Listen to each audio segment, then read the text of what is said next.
একটা কথা বলি ভাইরা, কবরের ভয় করো। কবরের ভয় করলে সব ক্লিয়ার ইনশাআল্লাহ। আল্লাহ আল্লাহ রাসূলের সাথে নাফরমানি করেন না। দুনিয়ার জমিন থেকে আপনি কিন্তু পর্দা নেবেন, কুল্লু নাফসিন যায়িকাতুল মাউত, আপনি মরবেন।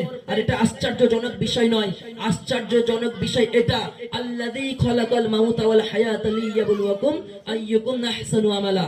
আল্লাহ রাব্বুল আলামিন দুনিয়ার জমিনে আমাদেরকে পরীক্ষা স্বরূপ পাঠিয়েছে। কে পরীক্ষাতে ভালো উত্তীর্ণ হতে পারে, কে ইবাদতে বেশি উত্তীর্ণ হতে পারে, কে বেশি ভালো ইবাদত করতে পারে। আমরা এদিকে কিন্তু আমরা ব্যস্ত না। আমরা ব্যস্ত কোথায় বলেন তো? টাকা রোজগার করব। তো কোথায় ব্যস্ত বলেন তো? অর্থ কিভাবে আসবে। আমরা কোথায় ব্যস্ত বলেন তো?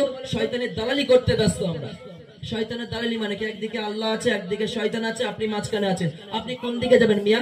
আল্লাহর দিকে যাবেন বলবেন এখন মুখে, কিন্তু আপনি 5 ওয়াক্ত নামাজ পড়েন না। আপনি আল্লাহ রসুলের আল্লাহ রসুলের কোন সুন্নাত রাখেন না। এটা কেমন ভালোবাসা? এই ভালোবাসা আমার রসুলের দরকার নেই।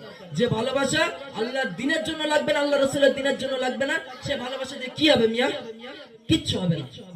শুধু এতটুকু বলবো, আমি আমার দিনী ভাই হিসেবে সকলেই চেষ্টা করবে ইনশাআল্লাহ, আল্লাহ আল্লাহ রসুল যা বলেছে, আল্লাহ আল্লাহ রসুল যা বলেছে, যা করেছেন, নিজের জান দিয়ে হলেও করবো ইনশাআল্লাহ। আমরা করবো ইনশাআল্লাহ।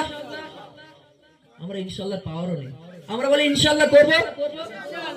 দেখেন আমি আবারও বলি, আমরা আল্লাহ আল্লাহ রসুলের ধোঁকা দেব না। হুকুকুল্লাহ হুকুকুল ইবাদ। মানুষের হক যদি মানলে আমার আল্লাহ যদি না মাফ করে, আল্লাহ রসুলের হক আল্লাহর হক যদি মানি, তাহলে কি হবে চিন্তা করে দেখেন তো।